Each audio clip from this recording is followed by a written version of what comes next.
Well, what a time to be alive. Yeah. Europe, come together. George Floyd, let's end racism. That's, you know what the best thing is? The most underrated part of that clip Yeah. is you forget how lame the drop is that he hits go on. David Guetta. Like he's up there and he's like, this is gonna be the end of racism. Like, everybody come together. And then he like hits play, hits the space bar, and it's like, da-da-da-da-da-da. Yeah. Boots and cats and boots and cats. Oh, I'm George Floyd. Time to end racism. I'm so glad we saved racism. Let's go. David Guetta. Boots and cats and boots and cats and boots and cats. Sing it for my man. Anyway. If I ever do the Harbour Bridge climb, you know I'm going to get to the top and be like, this is for George Floyd. Well, on that note, happy Eurovision. Happy Eurovision, Sam, for those who celebrate. It's not my forte. No. But you get into it. Look, I've been known to have a little dance to some Euro trash. You and the community. Me and the community, indeed. The European community. No. It was, I mean, do you want to get straight into Eurovision? Or Is it over already? It's done.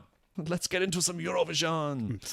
Then we can go something new after that. Yeah, that's Change fine. it up. If you're listening, fucking hold on for dear life. Get ready to have your head toppled. And actually, shout out to all the listeners. Our listenership just keeps growing, doesn't it? It really does. And you know what, Sam? We appreciate every single one of you. That's on these guys. Yeah, it's on you guys. The camera. In your left and right earphones. The lighting. The light It's setup. on the setup I got from Amazon. Yep. That brings us... had a stroke there. Brings us live to your ears. Into you. It does. And if you're listening, thank you. We couldn't do this without you. So true. And so true. You know, just let us know. Who's your favourite host? Are you a Jacob or an Edward man? I was always a team Jacob. Which one was that? The Wolf, I think. Oh, yeah. I liked him too because Yeah. I thought wolves were cooler. But then in the last movie, he's he's a real soppy bitch. And then doesn't he get with a child at the end? Doesn't? Yeah, I don't really know because I've only seen the first one, and that's because I really liked Decode by Paramore. Yeah, right. Supermassive Black Hole Muse. Oh, one of the all-time greatest things in the Can we just say, Twilight? Yeah. For everything that it is, if it is one thing, it's got a fucking good soundtrack. But can we just reflect on Supermassive Black Hole, the baseball scene? Oh, One of the that was it's just like one of the pinnacle moments of film. I think so. The Academy should always go every year. They should have another award that just goes to the baseball scene in Twilight. It was just no sports movie can come close to that. With Muse and their fucking electric guitars and The Cecil B. DeVille Lifetime Achievement Award goes to the baseball fucking scene from Twilight. I've got it up here. Yeah. So you got Supermassive Black Hole by Muse, Decode by Paramore, Yep. which is arguably one of their best songs. Yeah. Which says a lot because they got a lot of bangers. Leave out all the rest, Linkin Park. Oh yeah, okay. For all our dad rockers out there. I Caught Myself by Paramore. That's an unreleased one. That's a banger as well. Yep. Mute Math is on in the here a lot. Mute Math. Fuck, I haven't heard Mute Math in years. Mute Math. So Spotlight by Mute Math. Eyes on Fire, Blue Foundation. Don't know what that is. And can I just say, Bella's Lullaby on piano. Oh yeah. It's very good relaxation music. Am I correct or incorrect potentially in thinking that the only exception by Paramore was in a Twilight film? I'm trying to look this up quite quickly now. I feel like it was in a movie. What I also will say is that Twilight had Rosalind by Bon Iver in their second movie soundtrack, and now that is literally everywhere on TikTok. Left, Right, and Placenta. Twilight is making it the real comeback. Twilight. One of the worst parts of that franchise was the child being named Renesmee. Because it was like Esme and Renee or some shit. It was fucking pretty out of hand, pretty out of pocket. Sam. Oh, that's right. The wolf imprinted on a baby. Yeah, don't know how I feel about that. I think that's cancellation. These days. That's not on. That's not even on in prison. No, imagine shanked. some fucking just some rock wolf activity there. Not on. Anyway, that's not music, is it? No. Twilight. Shout out Robert Pattinson. Anyway, yeah, we're talking about Euro. We haven't even gotten into Eurovision. We haven't gotten into Eurovision, Sam. So, I mean, we covered it early. You didn't catch it? Literally didn't even know it was on. He's clued in. He's a clued in boy. I'm pretty switched on. I did. I watched it yesterday. I'm not getting up at 5 a.m. I watched it on the replay. And oh, you're not very dedicated, are you? well, I mean, other members of your community would have. that is true. Europeans do get up at 5 to watch it. I mean, let's just do a quick rundown of what happened. Why don't you just tell me what happened? Because Some Europeans sang some songs. Did they? One of them won. Like Australian Idol. Kind of. Except it's about the songs, not the performances. So, like, you're technically meant to be judging, like, the song itself rather than, like... And it's always the performance that gets judged, but, like... I was going to say, because that's quite ironic, isn't it? Because it's usually the performance that saves an otherwise fairly average song. Sometimes. And sometimes the songs are buck wild. And the performance, you're just like... There was a lot of pyro from what I saw. A lot of pyro? And electric. A lot of... Sparks and stuff. Yeah. So, like, some of them... Props. Yeah. Experiential moments. But one thing that Eurovision does very well is the weird song. Yep. There's always something kind of fucked up. There's always like I think from what I've seen, and it could be limited, but from the outside sort of perspective, there would have been like a weirdly rock heavy song. Yep. There would have been a super clubby bass, like drum and bass song. Yep. And then there would have been a really slow, soppy song with a singer that can't really hit the notes. Yep. And then there would have been a bunch of like mid-tier, average songs that don't reach a climax, that just sort of go from 0 to 3 to 0 to 4 to 0 to 1 to 2. Yeah. Look, you've nailed hit the nail on the head there. That was out of 10. The rocky one, the most prominent rocky one, I would say, is Croatia. Croatia. But also Ireland. So those classic countries, so close. Shipping off to Boston. I'm shipping off to fucking Dubrovnik at the moment. So Croatia, they brought a song called Okay, Jock. That's Scotland. Top of the morning to you. Hey, Patty. I could just let you go here. Like, now give us Welsh. What do you mean? Give us Welsh. No, I can't do that. Yeah, no one can. There's a little bit of phlegm in it, I think. Yeah, I couldn't do Welsh. It's like a mixture. It's like trying to do South African. It's a mixture of Australian and New Zealand, and you just can't really. I mean, we have friends, but do we? We've got a South African friend. Yeah, we know a South African. Yeah, everyone knows one. We're acquainted. Yeah, yeah, we're familiar. It was hosted in Sweden this year after Sweden won last year. Sweden. That's how it works. You win, you host the next year one. I'm not going to be able to stop. And Sweden's entry was fine. It was pretty moderate. Pretty mid. Yeah, pretty mid. Ireland's one was this. I don't know how to describe them. They were like a pagan witch type situation. Right. And it was like part of it was like, sorry, Bring Me the Horizon screamo metal. Part of it was like smooth jazz. Part of it was like electro. It was fucking wild. So I was like, smooth operator. I'm gonna play a bit for you. I wouldn't say they're like technical screams. No, I don't think they are technical screams, but I think it's like, yeah. I think the guts are in it though. You know what I mean? Hey, I think the guts are in it though. Like, yeah. Like it was sort of like Bring Me the Horizon meets Sleep Token. Yeah, a little bit. Finland's entry was a guy named Windows 95 Man. Oh, yeah. That was the one with the wardrobe malfunction. Yeah. What happened there? I didn't... Just to pant off. Ah. Part of the show. The song's called No Rules. Is John Thomas fell out. So the idea being that, like, you know, you can get your schlongus your out, schlong. your schlong. as I believe they call it in Helsinki. Your what? Your schlongus? Your schlongus. Yeah. Or in Germany, that's your smorgasbord. Yeah. Netherlands got disqualified after some backstage fisticuffs, apparently, allegedly. And look, this year was not without political controversy, but I don't think we need to get into that. This is not the forum for that, Sam. It was Iceland again, wasn't it? It was classic Iceland. Croatia, yeah, they had that like a bit of a more of a straight up and down rocker of a track. They came second. They were hot favourites to win. First loser. And then Switzerland took out the crown with The Code. Paramore, yeah, exactly. And it was fine. It was a fine song. It wasn't like mind blowing, but it was like a good, decent Euro pop song.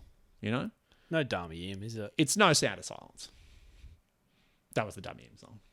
Did she do the Sound of Silence? Yeah. Famously written by Disturbed. Yeah. Not Guyman and Sarfunkel. That had nothing to do with it, Sam. Did you know? I didn't realize. Is Paul Simon the dude from Simon and Garfunkel? Did you not know this? Is it the same dude? Yeah. Ah. I think I did. We can unpack that later. But he wrote You Can Call Me Al, did he? Yep. And he also wrote The Sound of Silence. Yep. It's too varied. He wrote a lot of other songs too. Yeah. I didn't think he was that upbeat. You Can Call Me Al, I think, is off the album Graceland, maybe? Graceland. Which was won a Grammy in 1985. For some reason, I thought it was their first names. Simon and Garfunkel. Your first name's Garfunkel. Yeah, I thought his parents hated You him. can call me Garf, for sure. Yeah. You Can Call Me Al was on Graceland, came out in 1986. It's like, oh, Good, that's a good album, actually. I would recommend you should have a listen. It's very good. Yeah. I'll do that. Okay, well. You Can Call Me Al. Maybe. Yeah. But anyway. Yeah, so, look, Switzerland the winner. I think, all in all, it was probably the one that deserved to win. Like, it was the most straight down the line. But I do love it when something kind of fucking weird takes it out. You know what I mean? There was a year, I think it was like 2009 or something, when Norway won it with like this weird heavy metal. Like they were dressed in like full like gua outfits. Oh. And it was pretty cool. Who are the Irish twins? Jedward, yeah. They've gone far, haven't they? They have gone far. I think one year, we should watch it, and I think there'll be lots of times when you're like, this is kind of boring, but there'll be certain times when you're just like, what is this? And that's the fun. That's the fun of Eurovision. Well, it sounds like I really missed out on a lot of fun. A lot of songs that I'll never listen to again. And, yeah, potentially. And lots of experiences that in one ear and out the other. Yeah, but it's Eurovision is the friends you make along the way, you know? Who'd you watch it with? All of Europe. So you watched it on the couch on your own, didn't you? Yeah. Your girlfriend didn't want to watch it with you. No, she watched it. And you go, this is shit. And I went to bed. She was in and out, but she watched it. Yeah. Poor thing. Europe. Well. Yeah. Something new, Sam. Yeah, I forgot we've done that. What have you... What's new for you? The heaviest song of the year just dropped. Oh, yeah. Okay, go on. From Eurovision? You'd believe it or not, no. Wouldn't that be a fun? But if you say this, the heaviest song of the year is called Ronald. Ronald? It's called Keith, Sam? It's called Ronald. It's by Ronald Radke of Falling in Reverse fame. Oh, yes. And he's got Tech Nine and Alex Terrible from Slaughter to Prevail in it. That's a heavy spread. Well, it's a heavy spread, and it's also quite a rap spread. Tech Nine. Yeah. Being a rapper, really. But I'll play this for you. Yep. You didn't know that, did you? No, I mean, I could have guessed it. Yeah. Well, I thought that or a DJ. I didn't really know either way. Yeah, right. But this song, it's like if two freight trains met. Oh, yeah. And it's that sound. Like, EDM is Transformers having sex. Yeah. But this is two freight trains, like... Just a Department of Transport disaster. Lots of paperwork. Just main roads are not happy. They are not. But I'll play you this little section. Please. Go! Go! Spiraling out of control and deeper down the rabbit.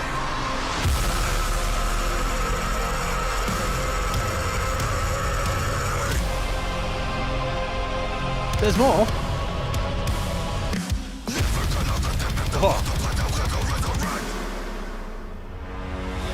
They don't know when to end the song, do they?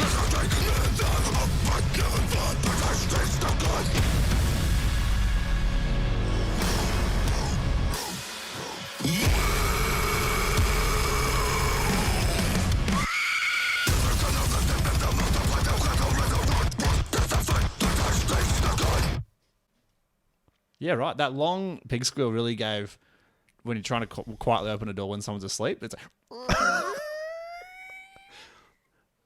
And then it's always just a... Fuck. Yeah. A lot to take in with that song, isn't there? A bit on. Yeah. On, Sam. I was listening to that in the gym today. Yeah. While I was doing, We were lifting the gym. I went into the car park. Yeah. Went to the reception desk. I said, "G'day, do you have gym-sized weights?" They said, "What do you mean?" I said, just big industrial handles. Bolt them to the gym." And just And then I put that song in, pulled my L5 vertebrae, my L6, my L8, gave myself 3 hernias, nice. nearly got a PB. I've got these hernias 3. L4, L2, L3. Anyway. Yeah, that was a thick... But what I got to say is, there was like 5 times in that last 40 seconds where That it like, could would've have been the ended. perfect ending. They're Yeah. like it's like, when like, I can only imagine they're in the studio, they're all trying to do like a little bit crazy, doing something like... And then they want to like finish, and then I'll be like... Yeah. You know what would be sick? So after you do that, I'll go... and then after I do that, you can go... and then you can go... And then you come with it, and then the little... But then you man can come in and rap, like do some gangster shit. And then after that, I'll go... Anyway, it's been a big week for heavy in general. Yeah. Not Loose dropped a new album. Yep. Bit disappointed by it. Yeah, really? Yeah. Right. Please, Anyway. go on. Tell us more. Promised a lot with the singles. Really good singles and probably not a lot of... Like, great band. It's a solid album, but it's probably not to the heights that people were hoping. Would you say it's not loose? I'd say it's not as loose as it should be. It's sort of It's disappointing. nearly off the thread, but not quite. You Like need a wobbling? couple more wobbling, but you need a couple more turns. Yeah. Yeah. Dealer dropped the new album. Oh, yeah. They're a former Alpha Wolf. It's the old lead singer of Alpha Wolf. It's Yeah, quite a right. good album, but we don't really talk about Dealer that much. It's a good album though. Right. And then I've been getting into a bit of emo stuff. Hitting that emo shit, as you used Hitting to that say, emo Sam. shit. Yeah. Story So Far Before you dropped used a to new fucking hit the song. whip. Story So Far dropped a new song. Yep. Called it All This Time. And then I found a guy called Jutes. Jutes. J-U-T-E. J-U-T-E-S. J-U-T-E-S. That's hard to say fast. Jutes. Spell it really fast. J-U-T-E-S. You nailed it. Iridocyclitis. He's got a song called Sleepyhead, which is right up your alley. It's like if Linkin Park met Chase Atlantic. Not Sleepyhead by Passion Pit. No. No.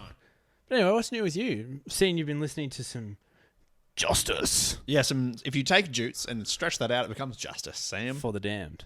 Not that far. You've gone too far. I've gone 3 words too far. Yeah, bring it just in the middle. Nice there.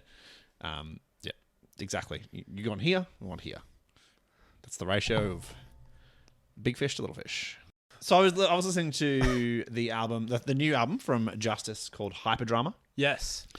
What do we know? What do you know about Justice, Sam? I believe Justice is best served cold. Yes, it's also sweet. Both those things are revenge. But Justice, French electronic duo. Yes. Um, Daft Punk. Yeah, kind of younger. Ish. So this album they've collaborated a lot with Tame Impala, with Thundercat, with a few other people they got on the album. And I was listening to an interview that they did, and basically like how they got to where they were.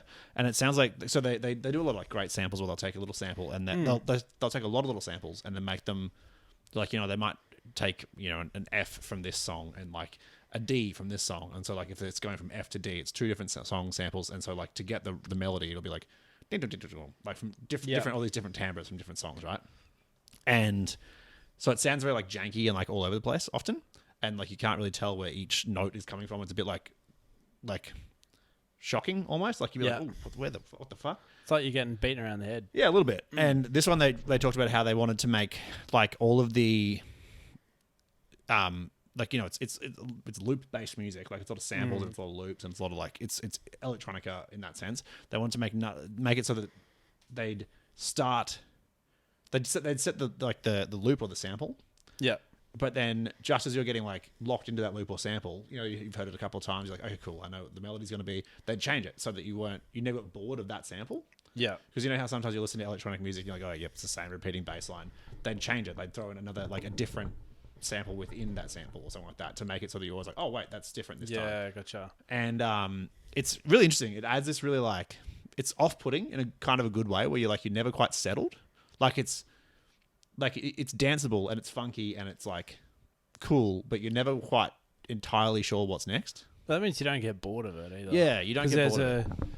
There's a DJ out of the UK that is very repetitive. Yeah, a bit loopy. Quite loopy. Likes playing trackpads. Yes. Trackpads. What are they called? That is a Drum trackpad. pads. Drum pads, yeah. And he wears like vests. I think, was it last year or the year before that we chatted to Art vs Science? Oh, sorry. Let me pick up that name. You dropped that. Thanks for that. No worries. So Art vs Science. They talked about when you're doing an electronica song or a song that has like those like dance elements, what you got to do is you set the rules, like you set the boundary with the audience. You say like this is the melody that you're going to hear. Yeah. And then once the audience is familiar with that melody, you take them for a bit of a walk. Ooh. So you're going away from the melody. Yeah. You play with it a little bit, and you come back to the home base kind of thing, and then you might do something different and change something else. So you might change initially you might change the top line. You might add a top line, you come back. Then maybe you slow it down, or you change the pitch, or whatever, or you add a different beat or something. But you always come back to like a central point. Yeah. And I think Justice have done this really well in this album, where like they've changing like the melody's the same, but they're changing the samples and stuff that make up that melody. And it's really interesting. Okay. So, yeah, I think. What songs would you recommend? Never Ender it features Kevin Parker on the top, and it's if Tame Impala was like electronic dance, it's pretty sick. What else is up there? The End. You said Kevin Parker, so I was. But I think it's Kevin Parker through the lens of Justice. Like it's not Kevin Parker. Like obviously it's his vocal, but like they've played with it a lot. The End at the end of the track, end of the album, plainly is with Thundercat, pretty good. Yep. And a song called Dear Alan, quite good. And I think that's probably the best example of that, like take it for a walk thing that I was talking about. Okay. Yeah. So they're the three I'd say to have a listen to. Walking the dog. Walking the dog. Like a yo-yo. Take the dog for a walk. Cat's Cradle, or whatever that one's called. You had a yo-yo, didn't you? We all had a yo-yo, Sam. Yeah, we did. We were all young once. But yeah, High Pajama by Justice. I'd give it a listen. Would you buy it on vinyl?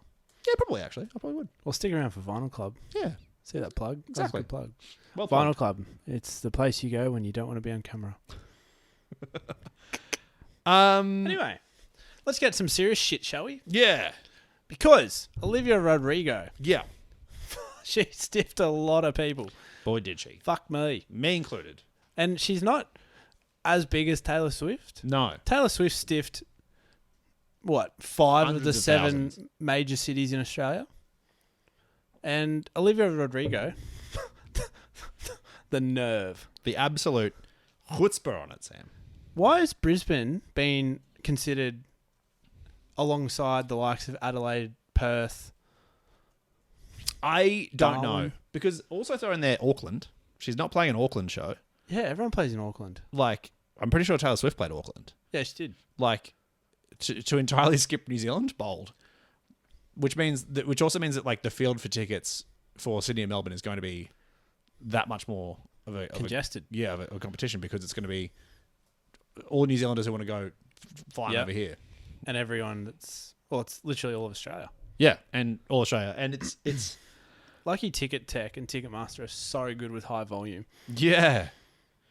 I was pretty disappointed by this, to be honest, because you're a big fan. I'm a big fan, and also I think like you know how when you look back at big artists, they have the tour that's just before they go big. Yeah, I think this is that tour. You know what I mean? Where she starts playing arenas. Yeah, like as in like Taylor Swift, the Eras tour is obviously the biggest tour, but like all of the people like the one that was in like 2010 when she did Red, or just after like 1989, that was the one you wanted to see. Yeah. Whereas like now this is the one where everyone's like, oh, everyone's on board. It's a bit overdone. Yeah. Like I think this is the one that you'll in 5 years' time you want to look back and I was at that one. Oh. Yeah. Are you going to try and buy a ticket? I don't know because it's going to be like $1,000 trip. Yeah. Like if not between more. tickets, accommodation, flights, merch. Probably not merch. A women's extra large probably doesn't cover me, Sam.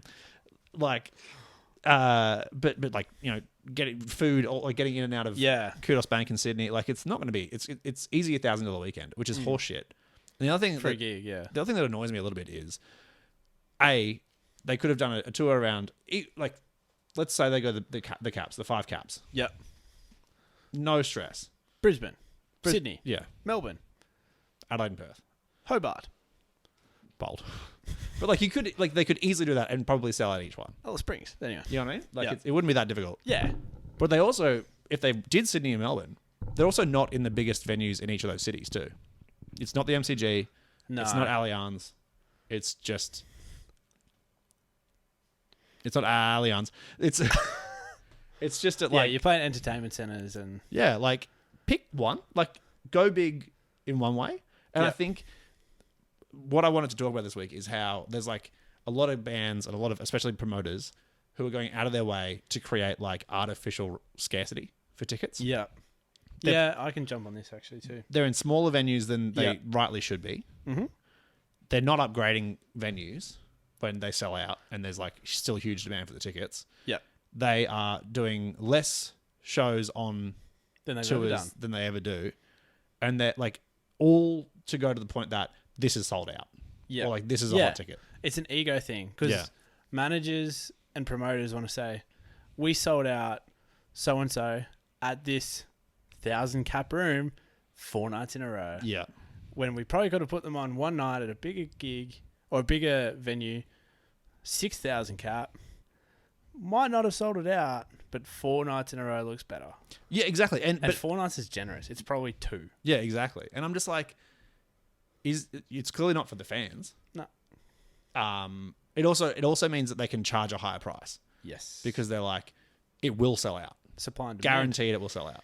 Business ethics. Whereas like if you took Olivia Rodrigo and put her in, one in each of the 5 major caps, you would almost definitely get a sell out on each anyway.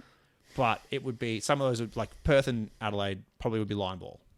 Yeah, and it'd be $100 to $150 per ticket compared to probably $200 to $400. This is Too not just expensive. for venues. These are not just artists of this size. This is for like small artists as well. Well, a lot of the Splendor artists that were coming, Yeah. and obviously it got cancelled. Sorry, artists who were on Splendor Yep. are still coming. Yep. And it's a good point because Lizzie McAlpine, huge artist, Yep. playing the Fortitude Music Hall. Yeah. And they go, oh, new show added due to demand. No shit. Like, it's probably 1,000 cap room. She's one of the highest trending artists at the moment. Yeah. Of course she's going to need 2 nights. Mm. But, like, fucking put her at the River Stage. Yeah. You can fit more than 2 nights worth of Fortitude Music Hall at the River Stage in one night. Yeah. And I saw Daniel Caesar, Yep. huge artist, Yep. Fortitude Music Hall. Yep. The Line, if you've ever been to Brisbane... That line was ridiculous. That was almost out of my house, which people don't know about where I live. But you do. You live in 3 suburbs over. Yeah. I live in Boondall. And you went, someone's in the wrong spot. Yeah, fuck. You know he's not playing here, right? Yeah, that line, Yeah. we got there pretty much 10 minutes before doors. Yeah. And if you've ever been to the Fortitude Valley, the heart of Brisbane. The beating heart of Brisbane. Yeah, the beating, anyway. It was literally, the line was catching, it was like a game of Snake. It was catching up to itself around the block. Yeah. And then it was going further down the street. It was fucked. Yeah. It's ridiculous. And then, like, yeah. And it's not a good experience if you're crammed like sardines into a venue. no. You have to line up for 15 minutes to get a drink. If you want merch, good luck. And then Bathrooms are fucked. bathrooms are fucked. You've got girls going to the men's bathroom, which quietly shits me. The thing that also kind of shits me off Tell me. is Olivia Rodrigo and her team kind of dropped the fucking ball in that the official dates that are on the Live Nation website in Melbourne are the 9th and the 10th of October. Yes. But when she tweeted out like, hey, I'm coming to Australia, she put the 9th and the 11th. So we know there's going to be another date added. Yeah, nice. Like, it's obvious. Like, they've already teed it up. It'll be in Melbourne too. Well, that's the thing. They're going to add one more date in each of the cities. 100%. And I'm like, why don't you just do this at the beginning? Or that's 6 dates in total. What if you did one in each of those cities and then maybe do a double up in Melbourne or Sydney? Yeah. Like, it just annoys me how obvious it is that they're going to, oh my God, we've sold out. Hey, we found like an extra night that we could do. We're going to sell that out too. Yeah. Like, it's so... They're treating us like idiots. Yeah. It's like encores. But it's worse because at least with the encore, you're there. You can get in the fucking door. You know? Oh, the worst experience I've ever had trying to buy tickets is trying to buy scissor tickets. Nightmare. And she is a great example. But she played a venue that was appropriate for the size of artist she is. Yeah. She wasn't trying to cram people into the fucking music hall. Yeah. And even still... It would have been packed out. It would have been sold out, that show. Sold out. Yeah. And I paid a ridiculous amount of money just to get in. Yeah. But, like, people do that because they want to see... They're dying to see these artists. Had Scissor been in Sydney or Melbourne, wouldn't have gone. Because it would have been $1,500 weekend. Yeah. Minimum. Like, you don't... Because he lives, it's just not a... I think that's the thing that shits me because you've got these artists playing 2 cities Yeah. in a country with at least 5 majors. Yeah. That's as big, like, physically as big as the continent of Europe or the US. Like, imagine going it's to not the just US. popping down the road. Yeah. Imagine, I don't know, Vance Joy Yeah. going to the US and being like, I'm playing LA and New York. Yeah. Come find me. Come find me. Yeah. Yeah. And in this day and age with, like, everything being as expensive as it is, I'm not fucking paying to fly to Sydney to see an artist. Like, And I think that's the other part of that is the downside of it is that, like, the tickets for this, let's just say, like, we don't know the prices. Let's say they're like $250 each. yeah, Which would be a standard price no matter what city you went at to. that size, yeah. Yeah, yeah. But by the time you add in flights, accommodation, all those other things, it's Yeah. $1,000 weekend. That's, in theory, 4 shows that you could have gone to in your city for that price. Like, Yeah. that's artists you can't go see now. It's why a lot of festivals are closing because people are doing their one big music splurge on the $1,000 weekend to go see Taylor Swift or Harry Styles or Olivia Rodrigo or insert artist here. Yeah. Whereas, like, if you played in each of the cities, Yeah. like, I will drop the $250 to come see you. Doesn't, like, you're not getting this money from this fucking hotel or the flights or whatever. You still get your money, but I get to go see all these other bands. Yeah. And it's shit for the Australian music scene because it's like soaking up any excess money that people would have spent on music. Yeah. And in a minute, you're going to hear our interview with Brenton from Breaking Through Potty. And this is another case of the Aussie music punter is getting fucked because some promoter wants to soak up every fucking dollar. And at the end of the day, the MCG doesn't give a shit about artists playing there. They'll survive no matter what. Yep. Entertainment centers will. Kudos, whatever arena will. All those arenas, they don't care who fucking plays. Yeah. They will survive no matter what. It's the venues like the Zoo. Yeah. It's all the little venues in Sydney, Melbourne, Brisbane, even fucking Adelaide and Perth, I'm sure are struggling. Yeah. All these venues that need bands playing there. Yeah, it's just... We're shooting ourselves in the foot. Well, we're not. The industry's fucking us. And, like, as I say a lot, Bit aggressive. look, the industry is absolutely getting away like bandits, aren't they? Fucking bent me over, smacked my ass, and called me Nigel. I think the thing that annoys me a lot is that, and I don't want to defame anyone or, like, make any specific assertions, But, but what I've said about Sam, no, mate, I don't always fucking overreact. I've told you a million times.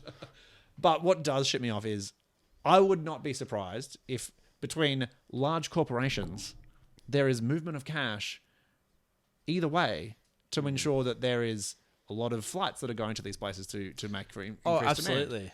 Accommodation is at a higher price. Things, I don't want to specifically call out anyone. Well, sport's been doing that for a long time. Yes. If you are clued in, grand final weekends, flying to Melbourne or Sydney, paying triple. Yeah. If you want to stay anywhere, good luck. Without paying minimum $600 a night. Yeah. If you've got friends, great. Yeah. But yeah, it's the same thing. Jetstar put on a whole Taylor Swift flight. Yeah. And I bet you those Fuck tickets being weren't. I bet they weren't the fucking $39 orange sale. No. No. it wouldn't be carry-on only, No. would it? It'd be checked luggage, no refund, Yeah. $400 one way. Yeah. Like, It's it's soaking up every spare dollar that could go to a local artist, a local venue, your city. literally, it's just, and wouldn't the idea of traveling to a gig Yeah. is so much more stressful than being in your own city, going to a gig with your mates, having a great time, and then you go, like, you kick on, you're putting money into different venues all across the city. That's how fucking money in the world works. Yeah. Consumerism. But And like, look, we've sat here on our metropolitan city fucking high horses. who are, and there are people, that was weird. There are people who have been living this entirely for their whole lives. If you're in a regional centre, you know, like if you Or live in in Tasmania. or in Or the Tasmania. Northern Territory. exactly, like yeah, They don't get gigs. exactly. Like we're not trying to be like, oh, we're finally figuring this out because it's finally hit us. Like we're just saying like this is a specific example that we want to call out, and it is shit for people in smaller cities or Yeah. Cairns and Townsville or fucking, you know, like Well, yeah. Canberra. Spare a thought for them. They've got to fucking fly to Brisbane Yeah. every time they want to see a show. Well, they got to fly to, if they want to go to Olivia Rodrigo, they're probably flying to Brisbane to then fly to Sydney or Melbourne. Yeah. But So- I saw there's a trend at the moment on social media Yeah. where people are blocking really big news and entertainment companies and celebrities Right. to try and block the algorithm Yeah. of idolizing celebrities. Okay. And Good I luck. think good luck, like bold play, Carton. Let's see if it pays off. But apparently it's been fucking up some people's algorithms because they, you know, the powers that be don't know what to put on their feed. And Sure. it's just interesting. Will there be a huge left kick towards, you know, if you want to play Sydney or Melbourne and leave us out, fuck yeah. Look, I don't think I don't think Olivia will cop that. No, I don't think the small Australian market. The thing's going to be that very understandably there are people who really want to see these gigs. Yeah. And like I would really like to go to the Olivia Rodrigo gig. I'm probably not going to because I'm not in that level of like I'm going to pay $1,000 to fly to Sydney for this. But there will be people who do that, and good on them. And if this is the thing that fucking revs our engine, go for you. it. Like I'm not trying to like say like people shouldn't support this. No. If this is the artist you want to see, I'm all for it. Yeah. But Power to the people. you've got to be aware that they had the opportunity to come to Brisbane And they're not. and they're not coming. Yeah. Like I'm going to Coldplay in Sydney. I wanted to see Coldplay enough that I would pay. Yeah. But even would, then, I've seen them in Brisbane. I would have preferred to see them in Brisbane. but even then, that's a different level entirely. Yeah. SZA played at the Entertainment Centre. Olivia Rodrigo, I can't say her name fast. That's fine. Olivia Rodrigo is playing the equivalent. She's just playing an entertainment centre, like an arena show. Yeah. Coldplay are playing stadiums. Yeah. There's a very big difference. The one benefit of the doubt that I give Coldplay, they gave at least a reason why they're not playing Sydney Melbourne. Sorry, why they're only playing Sydney Melbourne. Yeah. They're and whether this is true, I'll take it on face value for now. What they said was it's more environmentally friendly if we set up, like instead of hauling thousands of kilograms of gear and tons of lighting rigs and whatever, city to city with fleets of trucks and whatever. Yeah. We will just set up in one city, do 2 shows, move to the next city, do 2 shows, and leave.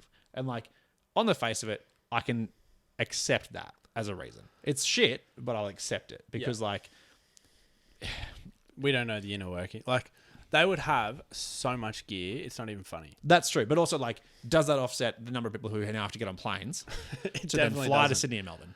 If you're going to take a political, if you're going to take political advice, probably don't take it from an entertainer. No. I'm just like, at least they pretended. Like they gave us a reason. Yeah. Even if you can see flaws in it, Yeah. at least they go, you know what? That's our It's a stance. mentality. And if you don't like it, then fine. Or if you see holes in it, that's fine. But that's what we're going to do. You can respect them for that. Yeah. Whereas this just feels like blatant Feels money like a coming. management job. Yeah. And you can bleep this because it'll be. I'm going to name. Here's some spice. I'm going to name who I reckon it is. Here we go. So bleep it. You know who we are. Tony Abbott. But yeah, we know who it is. Yeah. Everyone knows who it is. Yeah. And can you access them? I feel like they are. This is definitely getting cut. I can see in your eyes this is getting cut. No, because I haven't named them. Right. They're like a secret organization. A cabal, the Illuminati. Yeah, they're like the Illuminati. But this company, do you know anyone that works there? I do. I do know people who work there. I don't know anyone that works there. Okay. Well, there's a flaw in the argument straight away. No, you can go on. Not many people know people that work there. Yeah. And the people that work there can't put you in conversation with other people that work there. Yeah. It's very secret. It's put it this way, it's a very small pool that get to make some pretty big choices. And I'm just saying, as I've said previously, it's in some ways it's great when a select number of companies buy a lot of things and like make the whole process vertical. Yeah.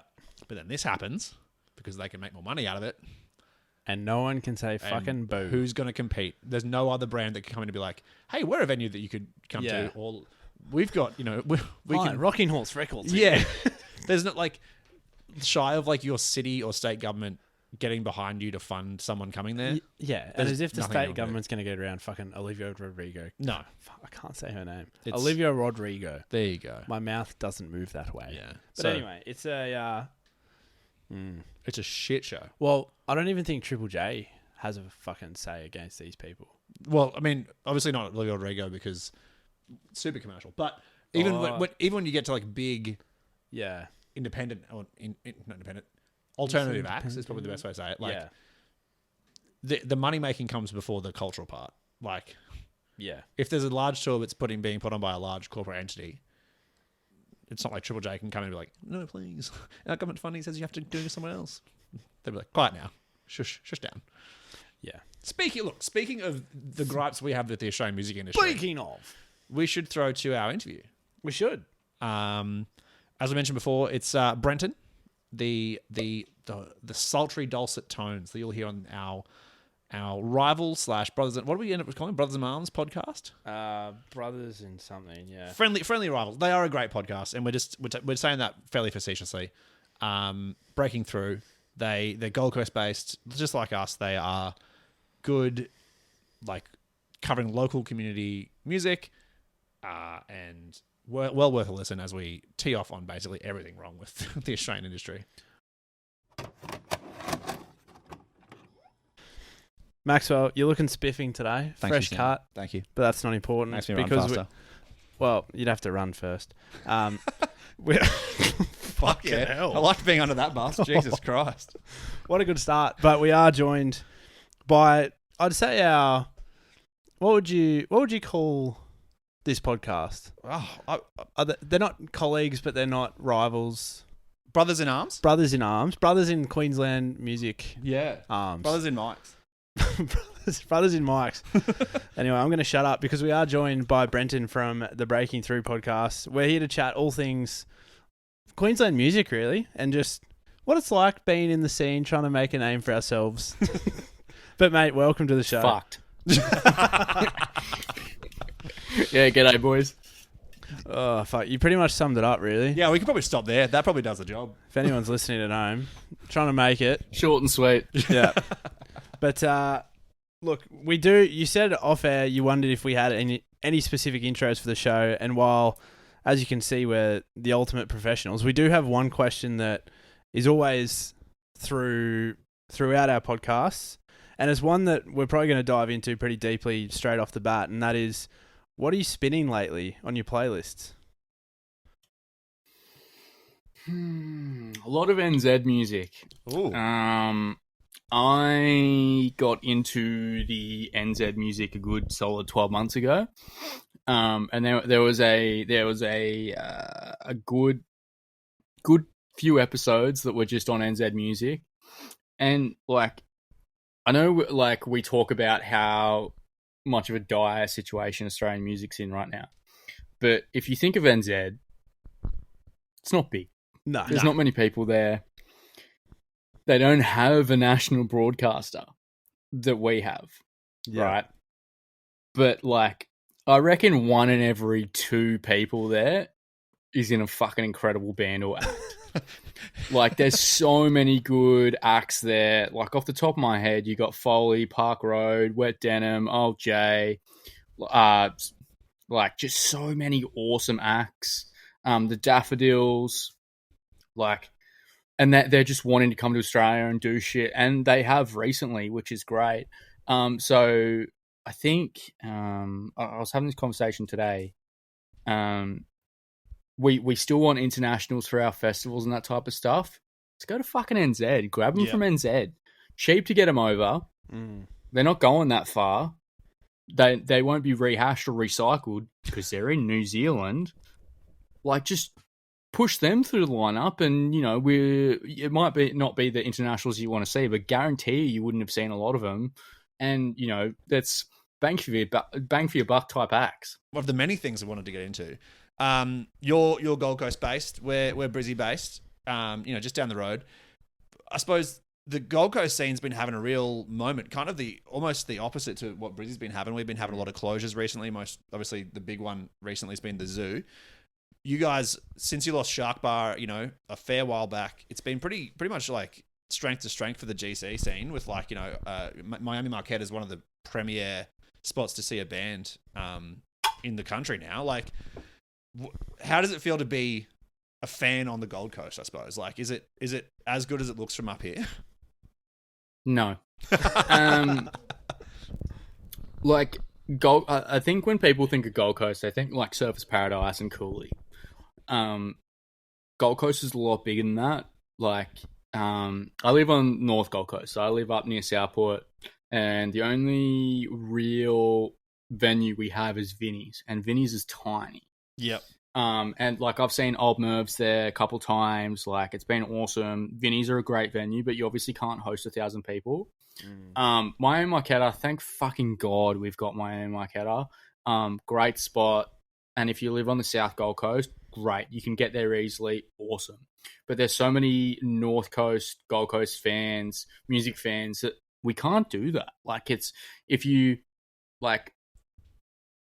either drive. Yeah. And, like, sure. See music, go home, have a nice night. I like to drink. So, like, I want to Uber there, I want to Uber home, like, and they want you to buy food there, and they want you to, like, we can't do that in a cost of living crisis. Like, I've had to halve the amount of gigs that I go to. And, like, it's a good solid $50 Uber from where I live. Like, it's not close. And then the other places we had were Burleigh Bazaar was like the next biggest one, apart from Hotter. But Hotter, it's a bit hit and miss. And Burleigh Bazaar just closed. So that was a big hit to our scene. Moe's Desert Clubhouse, that's also another small one, but that's in Burleigh as well. So it's like, if you're South Gold Coast, it's great. But like, they're still closing. Like, and I feel like the Gold Coast is probably the most difficult scene to understand in Australia, because a lot of places, a lot of bands and artists that do really well in Brisbane won't do well here, or Sydney won't do well here. Like, the people that do well here are Perth bands at the moment, and that's kind of it. Like, or unless you're a popular DJ, like, we love to party, but that doesn't necessarily mean gigs, where it sucks, because like, I love to party, but like, I love going to gigs. I feel like that's our best thing here. But yeah, our scene's so hit and miss. There's no consistency. Like, yeah, Miami Marquette, if we didn't have that, we would be in some serious trouble. But also, like, they're struggling as well. Like, I saw a thing, they did a news segment with Moe's on ABC, I think it was, and they're like, yeah, we're struggling. So if they're struggling and they're our biggest kind of venue, yeah, fuck, not good. I mean, the zoo closure was fucked. Oh man, the zoo. Like, I can't believe that closed. Look, is closing. Sorry, I was speaking to someone who worked there fairly recently, and they said that they've known it for months and they just haven't been able to say it out loud publicly yet. And so, like, it's just because they were hoping like maybe there's a turnaround, like maybe things like with Splendor, there might be some flow-on effects where people come into town on the way through and they'll go to some gigs and there'll be some side shows and stuff like that. But yeah, no, it's basically just died now.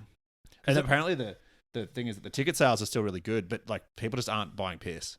And so like, where they're making their money that margin's dropping because like 2023 was the most tickets they ever sold volume wise. Yeah, right. And it's just that they take no money out of the ticket sales, and it's all their money was being made on piss and food, and people just aren't drinking or aren't eating, and they'll go to the set and they'll go somewhere else. Home. Yeah. Well, it's because we can't. Like, it's literally because totally, we don't have that exposable income, and it's like.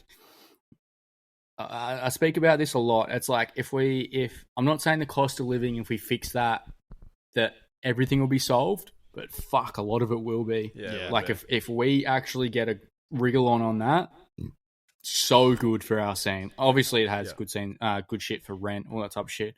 But one of the things our music scene will be doing a lot better.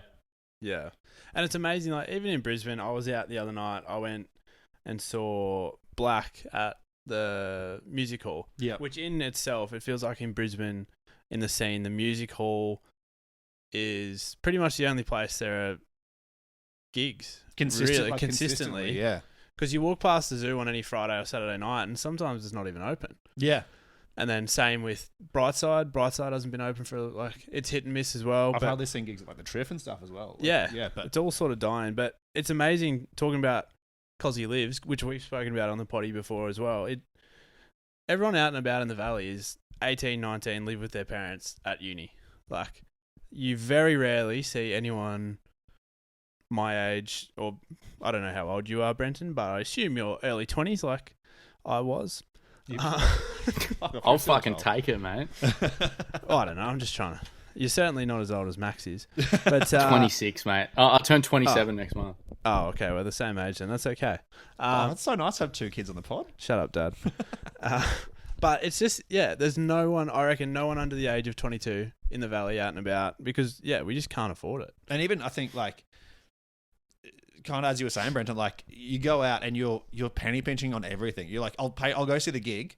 Yeah. I'll choose between getting drinks or getting merch, or I'll choose between like staying out after the gig, to have a couple extra drinks with mates, or getting an Uber home or catching the train home or whatever. Like, you're not like gone are the days back when I was kicking off where it was like, fuck yeah, I'm getting $3 basics. I've paid $20 to see a local band. Fuck off. Yeah.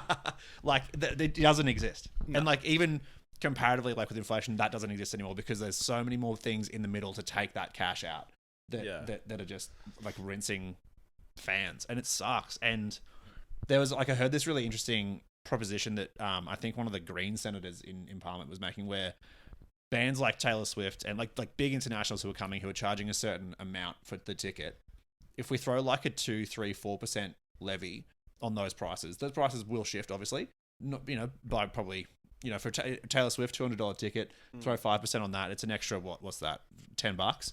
But take a percentage of that, put it back, like reinvest it into the venues, into the local scene, to give people a bit of like fucking leverage where the venues don't feel like they have to be like charging us $15 for a drink so they can break even on their night out, so we have places for people to play. Like, there's things that can be done that aren't, which is shit. That's actually a really good idea. And I feel like the way that we're going now, if we continue on this trajectory, like all Australian, the only thing that our scene's going to be reduced to is stadium tours. Yeah. And that sounds fucking disgusting to me because I love going to camping festivals. I love going to one-day festivals. I love gigs. I love going to that type of shit. And it's like the video I was talking about before, where Declan Byrne commented saying I was smoking something. Thank you, Declan. I'm not. D-Burn. Yeah, fuck yeah. Where in the video I said, in all my videos I want to be sarcastic just because it's funny. But I was like, if you're an up and coming Australian act or band or whatever, you've got the festivals that you grew up going to, cancelled. Oh yeah. Regional festivals, cancelled. Springtime, which is a free Gold Coast festival, which I was super keen to go to again because it's great, cancelled. The Zoo, who like had so many up and coming bands and acts and international acts. Like, I wanted to go to the beaches so bad last night, but couldn't get a ticket. Cancelled. Yep. Like, well, closed. Not the beaches, but yeah. And then you look at Triple J, like they're prioritizing international music, like their most played international. Yeah. Their feature album has had Keita Alexander was the only Australian act that's been featured recently. So if you're an up and coming act, you've got nowhere to play, you've got no festivals to go to, Triple J's not supporting you. Like, I saw a video the other day. It was like Royal Otis is placeholder music. We're looking for that next thing. We're looking for that next sound. How the fuck are we supposed to find that next sound if they've got nowhere to play? They've got nowhere to go. Like this is so serious, and like, it really fucks me off. And it's like, and even Royal Otis, like one of my biggest videos at the moment got 250,000, and it's me saying I don't care that, like, if they are nepo babies, I don't care. It's Australian music doing well. Yeah. I'm getting hundreds of comments going, no, it does matter. Blah, blah, blah. Like, even when an Australian band does well, we're shitting on them. Like, there's literally no positives in our scene at the moment. So if you're 16, 17, 18, 19 going, I love music, we've got the talent, blah, blah. What brings you into doing it? Right now, nothing. Yeah, 100%. I reckon part of it, and like you're right about Triple J, like boosting these internationals and not spending enough time on Australian music. And look, they'll throw the stats out and be like 60% of all music played is Australian, yada yada yada. I know, I'm not here to like tell them how to suck eggs, but more like I think to some degree, Triple J is trying to fill like 5 different roles, because you think of any other Australian, let's just stick to radio. You think of any other Australian radio like station that they will play, like I'm hearing fucking Riptide on all those networks all the time. And great song, don't get me wrong. It's 11 years old now. Like, get the new crop of Australian artists in so that Triple J can kind of pass off those artists. Like 10 years ago, bands like the Rubens that are, still within the alternative frame would get passed on to Nova. And so that they, like, Triple J can kind of graduate them to the mainstream and go, cool, we don't have to worry about these bands anymore. But the thing is, I think there's no space for that now. And so Triple J's kind of, they're still holding the baton for those bands that they need to promote from, that are big enough to have moved on. They've still got the alternative internationals. They've got the up and comers. They're trying to do like 5 different things at once, and they just physically don't have enough time in the day to do all of it, and then be like, hey, here's the new crop. But it's like, the good, like, and I'm gonna sound fucking like those 45-year-old men that go, Triple J doesn't sound the same. Like, but they're sounding more and more commercial as the years goes on. Like, even in the last couple of months, like, they've gone way more commercial. Like, when they put Beyonce's album as fucking feature album of the week, sorry, and then they just did Willows, like, do they need the fucking support? Like, it's not like Australian music is like in a fucking dire situation right now, and they would know that. Yeah. And like, it's just so tone deaf. And like, I'm not just saying this just because it's my opinion. I'm saying this because I go to gigs, I interview people, and like, one of the things you boys would know, like, one of the things you learn in journalism is like journalism integrity and, having ethics. And like all the stuff that you get told, like, you're not going to say who says it just because you don't want to get the people in trouble. I still can form a fucking opinion, and the opinion is people are sick of Triple J shit. Yeah. Like, and if it, like, I still love Triple J, and I love that we have a national broadcaster, but they've got their head in the sand, and like. But the shitty thing is that no one's going to say it to them because, like, they don't want to ruin that chance for them getting on, Triple J or, getting featured or whatever. And that's completely fair. I completely understand that. But fuck, like, it's just so frustrating because I spoke to Nick Kelly the other day, and he's on the Hit Network. He's the Saturday Hits, or can't remember the exact name. And he was like, I was like, commercial radio should be playing a lot more Australian music than they are. And he's like, but the only duty they have is to their stakeholders. They don't have any duty to anyone else. So they don't have to. So, and then when Triple J is sounding, just as commercial as they are. If you're an up and coming Australian artist and you're tuning into the radio and you're hearing Beyonce and Dua Lipa and Olivia Rodrigo and Tate McRae on the same stations, like there's just no appetite for you to go further. Yeah. But like at the same time, like I agree 100% with all those things. But even like top 40 radio doesn't exist in Australia. Like if you're a young person who wants to listen to top 40 radio, Triple J is literally the only place to do it at the moment. Like I'm not like, Taylor Swift will get a run on B105 and Kiss and Nova and all those stations. But like if you want to catch top 40 radio, like, the countdown, it pretty much doesn't exist. So like, that's what I mean. I think Triple J is trying to juggle all of these balls at once to be the catch all for young people, because no one's investing in young people commercially, that they're left holding the bag, which is like, is shit, because they should be doing what they're meant to be doing, which is helping young people access Australian music. But like, they've been piled with like a stack of shit, and they're like, let's try and do some of it okay, and they end up half-assing like 8 things instead of whole-assing one thing. See, and it's not like I'm going to be like, international music shouldn't be a thing. That's not where I'm coming from. Yeah. Because like when we hear, we want international artists to come to our festivals and that type of stuff, and we need to hear them on Triple J. But it's like, the balance is just so fucked. Like, for our features, especially, like, they could have come out at the start of the year and gone, all right, we realize the scene's fucked. We realize this. We're hearing it from all of you. All we're going to feature this year is Australian artists on our albums. And you could even change that to albums and EPs. And like, it might not have to be that week. Like that Lizzie Alpine album came out at the start of the month and they only featured it last week. So like, and like the Dregs album, their debut album came out last week, and they prioritized an international act that released their album at the start of the month. Like, what's that say? What does that say to Australian acts? It says we don't give a fuck about you.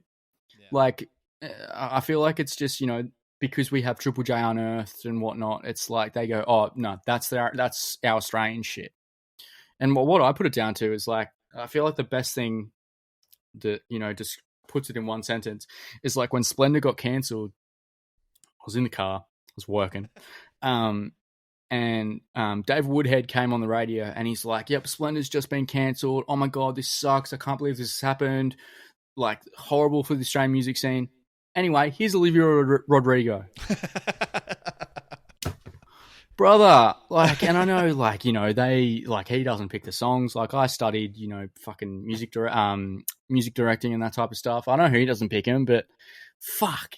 Like, I was just like, brother, like, it just annoys me. And I just feel like there's not really anyone that is for like all the festival chat I have. Like, I'm just doing it for the punter, because I'm a punter. Like, I love going to festivals and I care about lineups, and I get told all this shit, and a lot of the comments I get are from people in the industry telling me that I'm this, I'm that, I'm this, and it's like, you're not helping the case. Like, well, like, it's not like I want festivals to cancel. It's not like I want the Australian music scene to cancel. I say these things because it's the truth. Because a lot of people are saying it, and they're not saying it to you because you're friends with, either festival organizers or Triple J or any of this shit.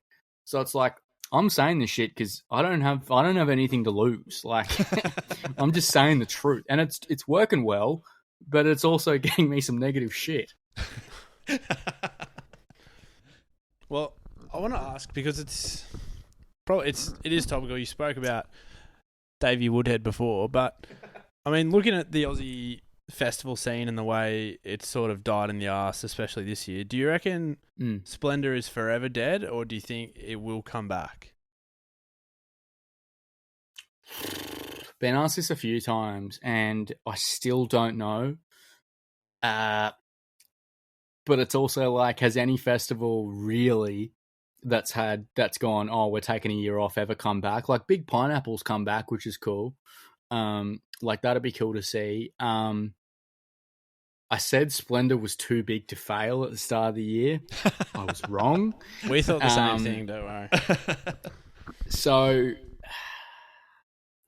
I think if they have a really hard look at themselves and go, I feel like community is super important, and if you connect super with your community and figure out what's going wrong, they can come back. But like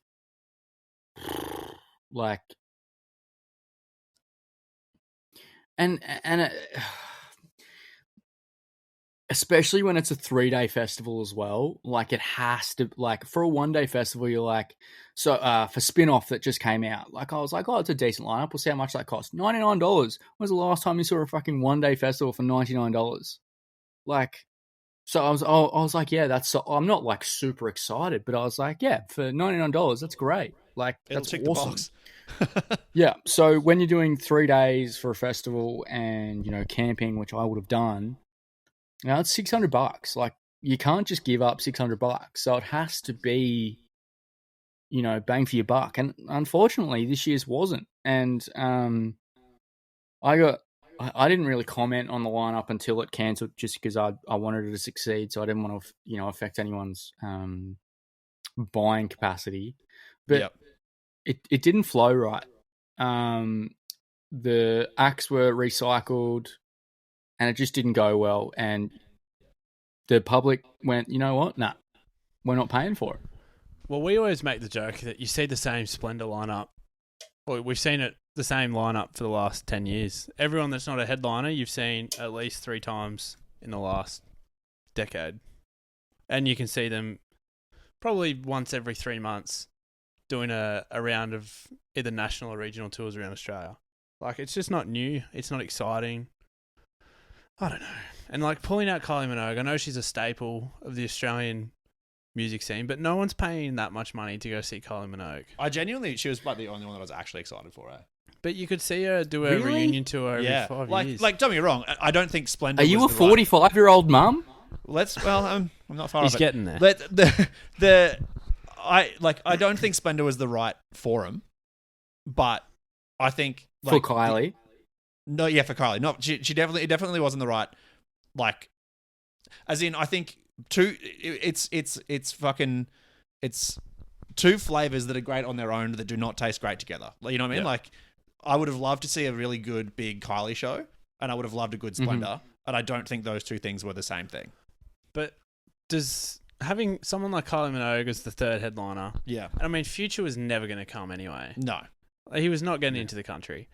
But like, because I said to you, we sort of had a bit of a debate, and I'd be interested to get your thoughts, Brenton, in that, to me, when I saw Kylie Minogue, I was like, okay, they couldn't get a third international.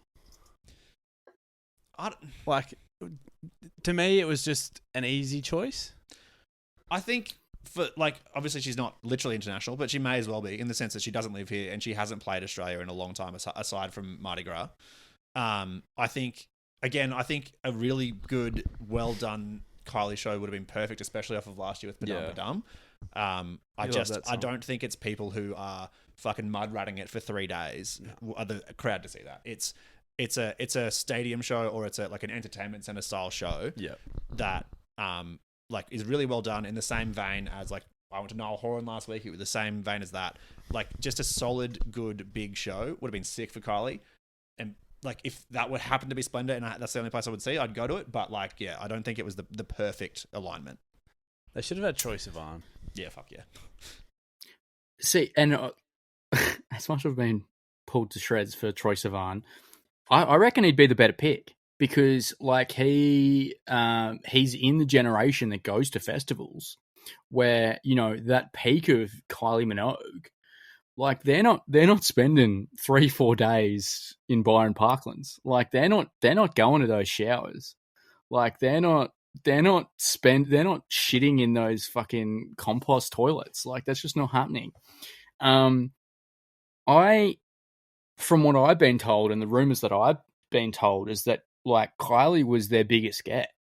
So when they got Kylie, they were like, "Yeah, fuck! Oh my god! Oh my god! Oh my god!" And everyone would have heard this, that Lana Del Rey said no like a few weeks out. So Arcade Fire was they either moved them up or just got them last minute, whilst they're facing allegations when they've kicked people off for less. So you've got Kylie Minogue, who's, you know, it just doesn't fit that target audience. You've got Future, where in a scene where right now there's no trust in the festival Aussie music scene, and you get someone that's pulled out before. And then you've got someone that the third act that a lot of people don't know that are facing allegations.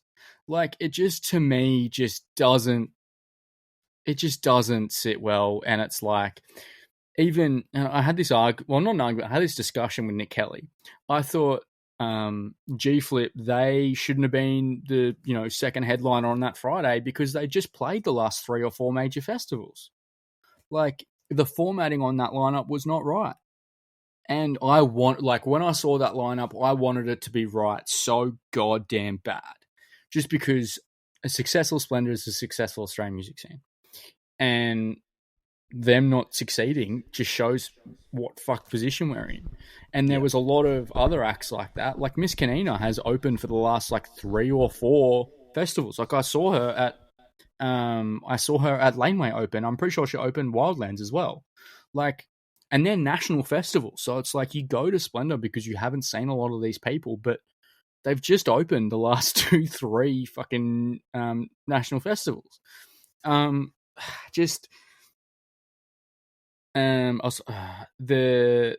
point of different acts, which Splendour was known for, just wasn't there this year. Don't get me wrong, there was a lot of good acts that I wanted to see. Like, the last dinner party would have been awesome to see. It's kind of all that I was excited for. Baby Gravy would have been great to see. Saw Baby No Money at Grooven, so like I love Young Gravy. It'd be cool to see. And like, you know, you got Rum Jungle, Old Mervs, like, you know, all those acts that, you know, I feel like they're drunk uncle because I've interviewed them 15 times, and you know, it's great to see those the Dregs, like, interview the Dregs after they got after it got cancelled. So, you know, talking to them about that ride was cool. But just not really any other internationals where I was like, cool. But it's like, and then you go to TikTok, like, you don't recognize their name straight away. Then you go to TikTok and you go, oh, I know this song. But like, you don't get that on the initial when you look at the lineup first, right? Which is when you look at a lineup, you want to go, oh my fucking God, that's insane. Like, I shouldn't have to go to Spotify and be like, oh, that's how I know them.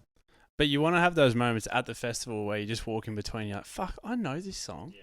And then you have a great time. Like, and I think the thing I said to Max when it first was announced too is that we talk again about the cost of living. Like, when you don't see the asterisk next to their name, you're like, fuck, if I really like that band or artist, I'll just see them play a fucking sideshow. Yeah, there's no Oz exclusive. Yeah. Yeah, exactly. There's no exclusive, and you're like, fuck.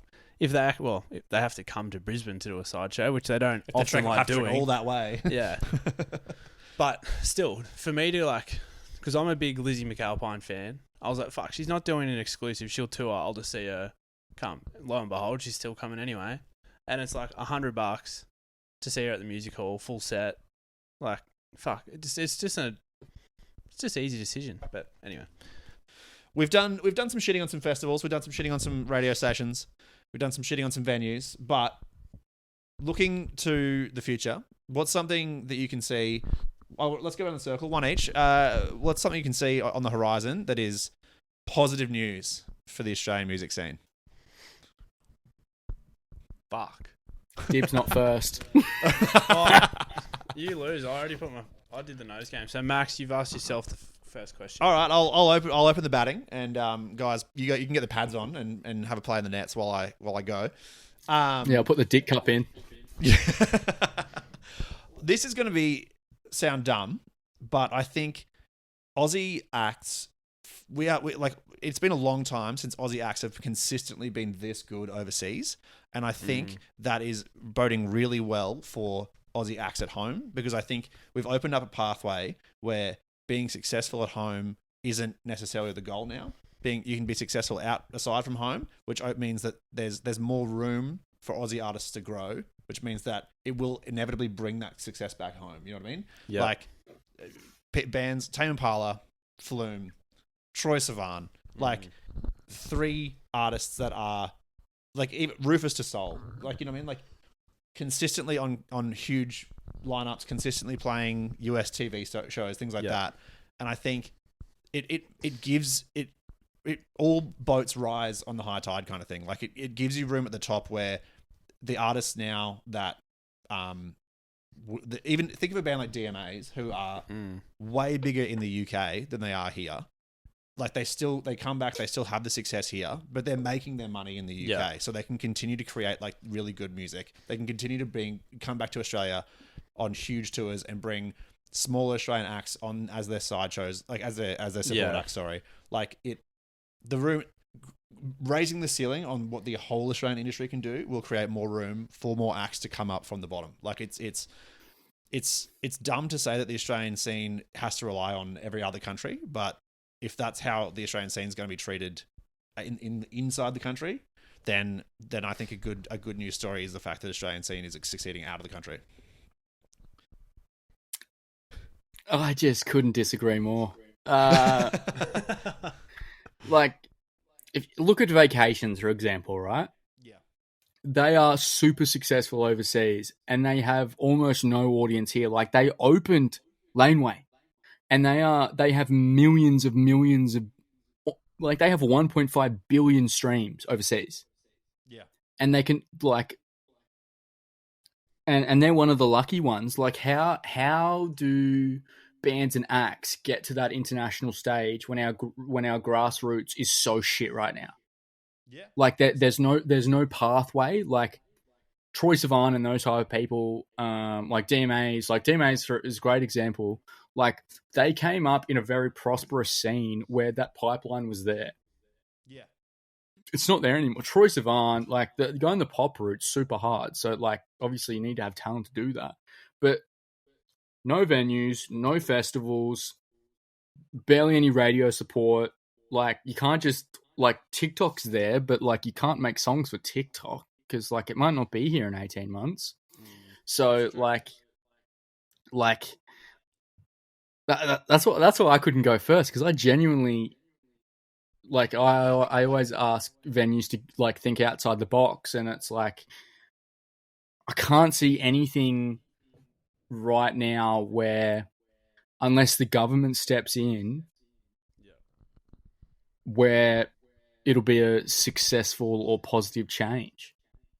But I think to some degree, like I reckon, I don't necessarily think those two things are diametrically opposed. Like I fully agree with 100% with what you're saying, in that I don't think that the pipeline is here in Australia. I think the difference is that the scene's making enough, not like quality material, that international markets are looking to Australia to produce great quality pop in the broader sense music. Pop being, you know, everything that isn't, you know, specifically avant-garde or classical music or whatever. And we're able to move those artists with great quality to overseas markets and give them space to grow up in another market where our market's failing it. You know what I mean? Like, I'm not saying that it's an excuse for our market not to do it. I think it's a positive sign on the horizon is that, like, we are producing good enough quality work in the scene in general that it's clearly, we've got the skills, we've got the musical talent. Other markets can see it, and I think that for now, that's keeping it. That's a positive and an otherwise fucking negative. Yeah, like I fully agree with you, Brenton. Like, how fucked is it that a positive for our scene is moving some of our best acts overseas? Like, that's fucked. Like, and, you know, there's already a lot of bands doing it. Like Ivy, who was a Gold Coast band. I don't know if you guys know them. Yep. But, you know, they're one of our, I would say they're one of our best indie pop acts coming up, and they had to move overseas. Like, they moved overseas a couple months ago just because they wanted to make it, and they knew that they couldn't do it in Australia. Like, that's so fucked that we can't do that in Australia. I mean, that's also, like, it's a time-honored tradition. Like, the Bee Gees moved from fucking Brisbane to London to make it, and the Easy Beats did, and I mean, Sam, we had Chase Atlantic on the show, and They have no crowd in Australia. Yeah. Their music does not They translate. play in the zoo, or they were playing. They played. I saw them play to the Bright Side, and they're playing fucking arenas in America. They've got. I just looked them up. They've got 15 million monthly listeners, and I reckon they wouldn't even have 1 million in Australia. But they're from Cairns. Like, you'd be able to if you're on a computer, you'd be able to see exactly where their listeners are. Yeah. Fuck.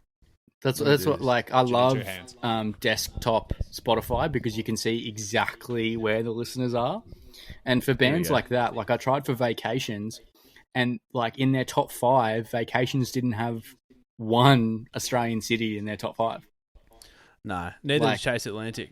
Their biggest is London. One of their biggest sort of in the UK, US, Australian world is London. That's it. They've got Brazil, but everyone goes to Brazil. I mean, Brazil's pretty cool. Exactly. That'd be pretty fucking awesome to play a show in Brazil. I think, yeah. Look, I don't want to say I don't want to imply that it's a good thing for, the Australian musician, but I think in terms of for the Australian punter, as a fan of music, as a fan of having bands that can make money to continue making music, having an income pathway in any form is good for the scene. Yeah.